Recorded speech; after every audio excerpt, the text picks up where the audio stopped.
Halo bro sekalian, selamat datang di channel X Motorrad, channel yang membahas tentang otomotif roda 2 secara netral apa adanya dan tanpa berpihak ke pihak manapun. Pada perjalanan malam ini, admin akan membahas tentang motor listrik, tentang apa saja kekurangan dan kelebihannya jika dibandingkan motor konvensional atau motor yang berbahan bensin atau BBM. Dengan begitu, wawasan kalian akan bertambah sehingga nantinya akan lebih mengenal juga mendalami.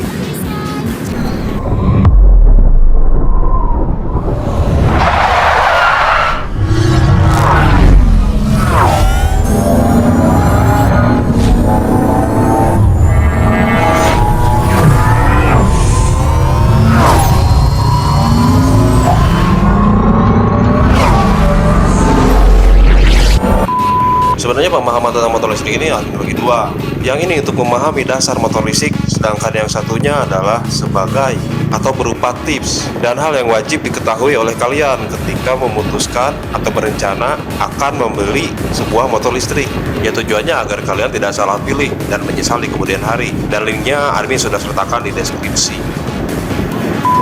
Kan begini Om Bre, motor listrik ini sering disebut-sebut akan menggantikan keberadaan atau eksistensi dari motor pembakaran dalam atau internal combustion. Mungkin lebih umum dikenal motor konvensional atau motor bensin. Alasannya selalu saja tentang keunggulan motor listrik yang lebih hemat, praktis, dan ramah polusi. Dan yang menjadi pertanyaan, apakah benar seperti itu? Admin akan membahasnya dengan tetap menjaga netralitas, karena admin tidak mempunyai kepentingan untuk berpihak ke salah satu di antara keduanya, dan tetap akan memberikan informasi sesuai fakta dan data. Karena ini bukan masalah mana yang lebih baik dan unggul, tapi lebih memberikan gambaran ke kalian tentang perbedaan yang sangat tajam dari keduanya. Admin mulai dari sejarahnya. Sebenarnya motor listrik ini sudah ada sejak zaman dulu, karena pada tahun 1895 sepeda listrik yang menjadi cikal bakalnya dari motor listrik itu sudah didaftarkan hak patennya. Dan akhirnya pada tahun 1936 pabrikan Socovel asal Belgia memproduksinya secara massal hingga tahun 1948, karena mereka akhirnya beralih ke motor konvensional atau bensin karena dianggap lebih laku. Dan cukup lama sesudahnya, tepatnya pada awal dekade 70-an, Mike Corbin merancang sepeda motor listrik untuk komuter legal yang dinamakan Carbon Electric. Dan pada tahun 1974, Corbin mulai membangun sepeda motor ikonik yang disebut Quicksilver, yang saat itu mencetak rekor dunia dengan kecepatan mencapai 266,165 km per jam sebagai motor listrik terkencang saat itu. Bahkan lebih kencang jika dibandingkan motor listrik yang terkencang saat ini, Energica Eco. Kalian bisa menonton video tentang Energica Eco karena admin sudah membuatnya, dan linknya admin sertakan di deskripsi. Sebelum admin menyampaikan tentang kekurangan dan kelebihan dari motor listrik, baiknya admin bahas sedikit tentang perbedaan cara dan prinsip kerja dari motor bensin jika dibandingkan motor listrik. Perbedaan paling mendasar dari motor listrik dan motor bensin terletak pada mesinnya. Cara kerja keduanya dalam upaya menggerakkan rodanya itu tidak sama. Dengan begitu, feel yang akan kalian rasakan benar-benar berbeda. Untuk motor bensin membutuhkan bahan bakar minyak atau BBM untuk proses konversi ke daya mekanis. Yang menggerakkan motor jenis ini adalah proses ledakan bensin pada ruang bakar, makanya disebut mesin pembakaran dalam atau internal combustion.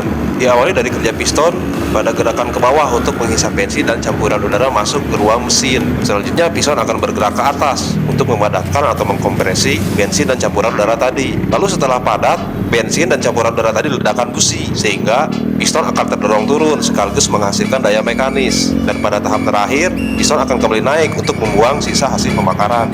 Sebenarnya terdapat dua jenis mesin motor yang umum digunakan, yaitu mesin 2 tak dan 4 tak, dan keduanya sama saja harus melalui siklus 4 tahap tadi untuk menghasilkan tenaga. Perbedaannya terletak pada jumlah langkahnya.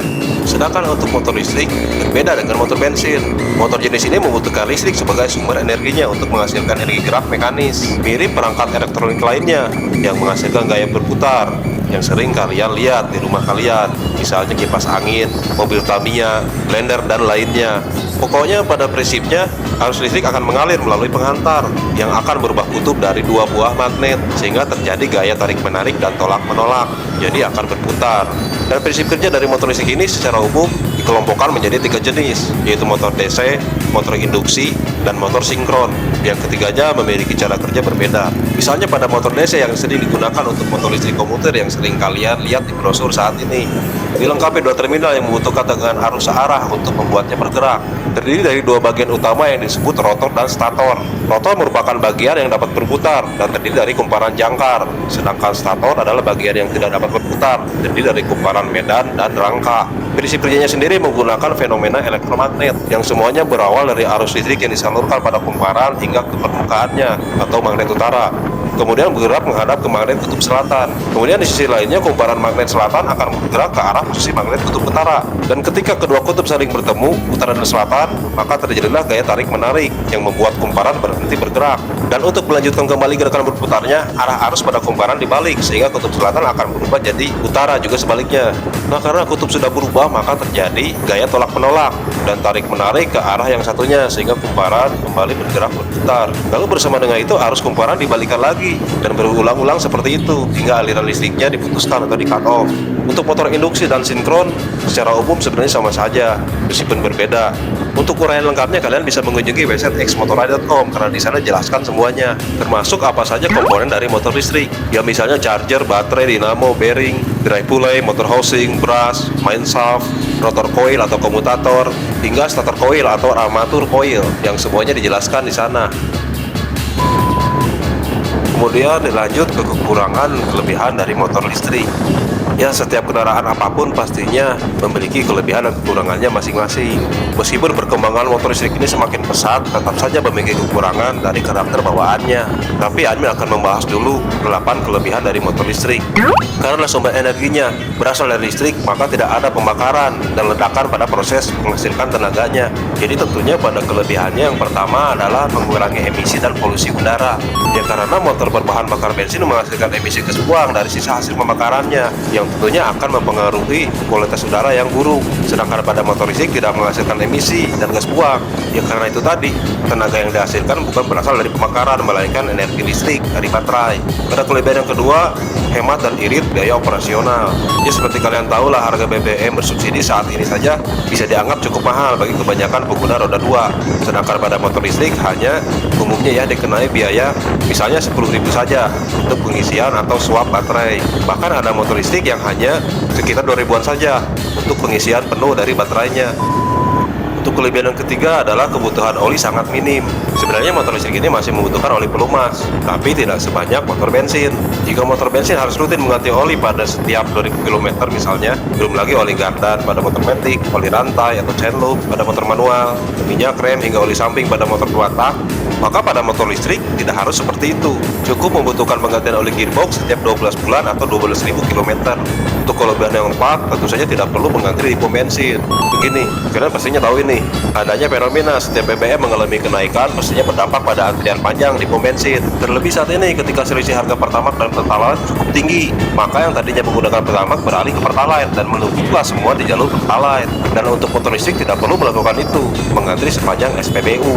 Kalian bisa melakukan swap atau penukaran baterai di stand yang sudah disediakan. Bisa juga mengisinya di stasiun pengisian kendaraan listrik umum atau SPKLU, atau mungkin bisa dilakukan di rumah selama daya listriknya memenuhi syarat. Untuk kelebihan yang kelima, pastinya suara dan getaran motor lebih halus. Tidak seperti motor bensin yang terus-menerus melakukan pembakaran meskipun pada posisi diam atau idle. Maksudnya agar menjaga mesin tetap hidup. Nah, hal ini yang menyebabkan getaran dan suara pada motor bensin. Bahkan ketika kalian menarik grip gas untuk menambah kecepatan, maka getaran akan terasa semakin besar dan suara pastinya semakin bising karena proses pembakaran juga bertambah. Dan yang terjadi pada motor listrik, jika kalian tidak menarik grip gas, maka mesinnya mati. Bahkan ketika melaju pada kecepatan tinggi, untuk motor listrik ini tidak ada getaran atau tidak terasa getaran, meskipun ada sangat minim sekali. Lalu pada suara yang dihasilkan juga sangat senyap sekali, karena itu tadi tidak ada proses pembakaran di dalamnya, paling suara putaran dinamo mesin yang sedikit mendenging. Kemudian kelebihan yang keenam adalah perawatan lebih mudah dan murah. Komponen motor listrik ini tidak serumit dan sebanyak motor konvensional berbahan bakar bensin. Ya, jumlahnya jauh lebih sedikit. Selain itu, motor listrik ini tidak memerlukan servis rutin seperti pada motor manual. Jadi lebih mudah dalam perawatan karena komponennya sedikit, dan lebih murah karena tidak perlu servis rutin. Untuk kelebihan yang ketujuh adalah torsi instan dan akselerasi spontan. Ya, memang torsi instan dan akselerasi spontan ini adalah karakteristik motor listrik yang tidak dimiliki motor pembakaran dalam atau motor bensin. Ya, bisa dibilang ini keunggulan yang paling hakiki dari motor berbahan bakar bensin. Bullshit hakiki. Omongannya berat nih si Pak Bos. Misalnya begini, pada motor bensin untuk meraih torsi puncak harus pada RPM atau putaran mesin tertentu. Pastinya kalian akan merasakan jika tarikan motor bensin itu dari diam kecepatan tinggi itu linier, dorongan terasa dari kecil lama-lama besar, yang berbanding lurus dengan jambakan pelintiran grip gas kalian.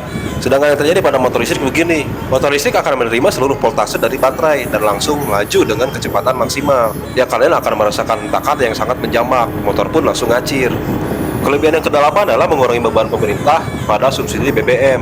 Ya, kalian tahulah salah satu beban negara adalah subsidi untuk rakyatnya. Misalnya subsidi pada konsumsi BBM masyarakat yang tinggi. Win politik nih, mau nyalon jadi wali kota ya? Komen wae, keur atuh mesaladar. Dikarenakan motor listrik ini sumber tenaganya baterai, maka semakin banyak penggunanya dipastikan bisa menghemat BBM, sekaligus mengurangi impor BBM. Apalagi selama ini anggaran pengeluaran belanja negara atau APBN banyak yang dialirkan untuk subsidi BBM. Kan dengan adanya motor listrik, maka penggunaan APBN bisa dialihkan untuk kebutuhan lainnya, misalnya untuk motor listrik itu sendiri. Salah satunya membangun PLTB. Apa itu PLTB? Pembangkit listrik tenaga bohong. Asik ini sih beneran mau nyalon wali kota. Lanjut ke 9 kekurangan motor listrik. Nih ombre, pada sebagian aspek ternyata motor listrik ini belum memberikan solusi sepenuhnya sebagai pengganti motor bensin. Karena sebenarnya motor listrik ini sudah diproduksi dan dijual sejak dulu, tapi gagal bersaing dengan motor bensin. Untuk kekurangan yang pertama adalah infrastruktur dan fasilitas pendukung masih terbatas. Ya, meskipun semua pihak mendukung perkembangan motor listrik ini, pada kenyataannya fasilitas pendukungnya masih sangat terbatas. Berbeda dengan motor bensin yang perkembangannya sudah dimulai sejak lama sekali. Contohnya saja SPKLU, stasiun tempat pengisian baterai hanya ada di kota besar saja. Itu pun jumlahnya paling beberapa, tidak banyak. Tapi untuk poin ini Almin perkirakan akan membaik dari waktu ke waktu, tapi tidak singkat, tidak dalam hitungan beberapa bulan atau bahkan beberapa tahun ke depan. Untuk kekurangan yang kedua, masih belum teruji ketahanannya. Meskipun setiap pabrikan memperlihatkan ketahanan motor listriknya, namanya juga sales, jadi wajar, ya nggak? Iyain aja deh. Tapi pada kenyataannya motor ini masih belum teruji untuk menghadapi berbagai kemungkinan buruk, misalnya banjir yang disebabkan cuaca ekstrim. Bisa koslet tuh. Ya belum tentu juga, pabrikan motor itu bukan jualan gorengan. Gak mungkin asal bikin saja selama ada minyak goreng, kompor, dan kartel, you know. Oh begitu. Kekurangan ketiga adalah masih minim spare part, bengkel dan layanan after sales ataupun menjual. Hal yang paling penting ketika kalian membeli kendaraan adalah layanan after sales dan ketersediaan spare partnya. Benda apapun yang dipakai akan mengalami kerusakan dan aus. Hal ini terjadi juga pada motor listrik. Pada kondisi saat ini dan diperkirakan untuk beberapa tahun ke depannya, layanan after sales dan ketersediaan spare part dari motor listrik ini umumnya masih jarang. Ya, jangankan bengkel resmi, bengkel umum saja yang biasanya bertebaran di mana-mana jumlahnya sedikit sekali yang bisa melayani motor listrik. Dan tentunya hal ini akan menjadi masalah jika motor listrik kalian mengalami kerusakan di perjalanan. Kemudian kekurangan keempat adalah besaran tenaga umumnya kecil dan top speednya rendah. Ini omre, tenaga yang dikeluarkan motor listrik jauh lebih kecil jika dibandingkan motor bensin pada rentan harga yang sama. Meskipun ada motor listrik yang larinya cepat, tapi itu bukan untuk motor komuter harian. Selain tenaga, ya pencapaian top speed juga tidak setinggi motor bensin. Nih buat kalian yang hobi kebut-kebutan, jangan pernah berharap banyak dari motor ini. Untuk kekurangan yang kelima adalah beban maksimal terbatas. Ya memang beban maksimal setiap motor berbeda, itu pun motor listrik. Meskipun rangka dari motor listrik ini sama kokohnya dengan rangka motor bensin, tapi besaran tenaga yang dihasilkan motor listrik ini sangat terbatas atau lebih kecil dari motor bensin. Kan tenaga ini dibutuhkan agar motor ini bisa bergerak, maksudnya mendorong semua beban untuk melaju. Semakin besar tenaganya, maka semakin besar kemampuannya mengangkut beban. Nah, karena motor listrik ini umumnya kecil, ada tenaganya, dengan begitu kemampuan mengangkut bebannya juga terbatas. Kekurangan yang keenam adalah masalah keamanan berkendara. Torsi motor listrik ini memang instan, karena spontan menjambak saat dibuka gasnya atau ditarik gasnya. Jika belum siap, boncengker atau bahkan kalian bisa saja terpental. Selain itu, getaran mesin tidak ada ketika motor menyala.